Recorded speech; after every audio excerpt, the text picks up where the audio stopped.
नमस्कार, मी दिनेश आणि आपण पाहताय सीएम न्यूज।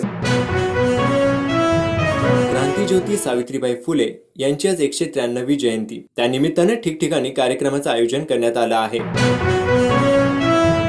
महानंदा हा ब्रँड पण गुजरातला पळविण्याचा डाव असल्याचा आरोप संजय राऊत यांनी केला। जर महानंदा डेअरी गुजरातला नेण्याचा प्रयत्न झाला तर शिवसेना गप्प बसणार नाही असा इशाराही संजय राऊत यांनी दिला। 14 जानेवारीपासून सर्व जिल्ह्यांमध्ये महायुतीचे मेळावे घेण्यात येणार आहेत असं सुनील तटकरे यांनी सांगितलं। तर यावेळी महाराष्ट्रात 45हून अधिक जागा आम्ही जिंकणार आहोत असा विश्वास भाजप प्रदेशाध्यक्ष चंद्रशेखर बावनकुळे यांनी व्यक्त केला। आसाममधील गोलाघाट जिल्ह्यात प्रवासी बस आणि ट्रक यांच्यात झालेल्या भीषण अपघातात 12 जणांचा मृत्यू झाला आहे तर 25 जण जखमी झाले आहेत। बसमध्ये 45 जण प्रवास करत होते। सर्वजण पिकनिकसाठी निघाले होते। मात्र पहाटे 5 वाजण्याच्या सुमारास समोरून येणाऱ्या ट्रक आणि बसची जोरदार धडक झाली।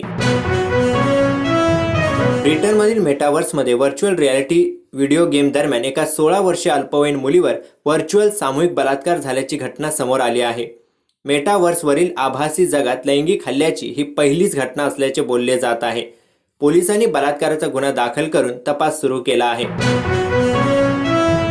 प्रेम प्रकरणावरून संतापलेल्या पित्याने मुलगी आणि तिच्या कथित प्रियकरावर फावड्याने वार करून हत्या केली। घटनेनंतर आरोपी पित्याने पोलीस ठाणे गाठले आणि आत्मसमर्पण केले। अदानी चौकशी प्रकरणी सर्वोच्च न्यायालयाने आज आपला निर्णय दिलाय। अदानी हिडनबर्ग प्रकरणी SIT चौकशीची गरज नाही असं निरीक्षण सर्वोच्च न्यायालयाने नोंदवलं आहे। उरलेल्या 2 केसबाबत तपास करण्यासाठी सेबीला सुप्रीम कोर्टाकडून 2 महिन्याची वेळ देण्यात आली आहे। हिट अँड रन गुन्ह्यासाठी दंडात्मक तरतुदीची अंमलबजावणी चर्चा केल्याशिवाय लागू केली जाणार नाही अशी भूमिका केंद्र सरकारने घेतली। त्यामुळे 2 दिवसापासून सुरू असलेला वाहतूकदारांचा संप अखेर मागे घेण्यात आला आहे।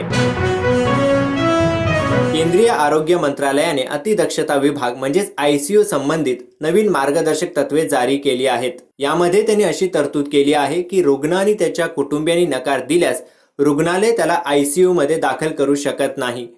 24 तज्ञांनी संकलित केलेली मार्गदर्शक तत्वे अशा रुग्णांना ICU मध्ये दाखल न करण्याची शिफारस करतात ज्यांना त्याची विशेष गरज नाही किंवा ज्यांची प्रकृती सुधारण्याची कोणतीही लक्षणीय शक्यता नाही। दक्षिण आफ्रिकेविरुद्ध आज म्हणजे बुधवारपासून दुसरा कसोटी सामना सुरू होईल। हा सामना केपटाऊनच्या न्यूलँड्स क्रिकेट स्टेडियमवर रंगणार आहे। भारतीय वेळेनुसार दुपारी 1:30 वाजल्यापासून या सामन्याला सुरुवात होईल। या बुलेटिन मध्ये इतकंच, परंतु आणखी अपडेटसाठी पाहत राहा सीएम न्यूज।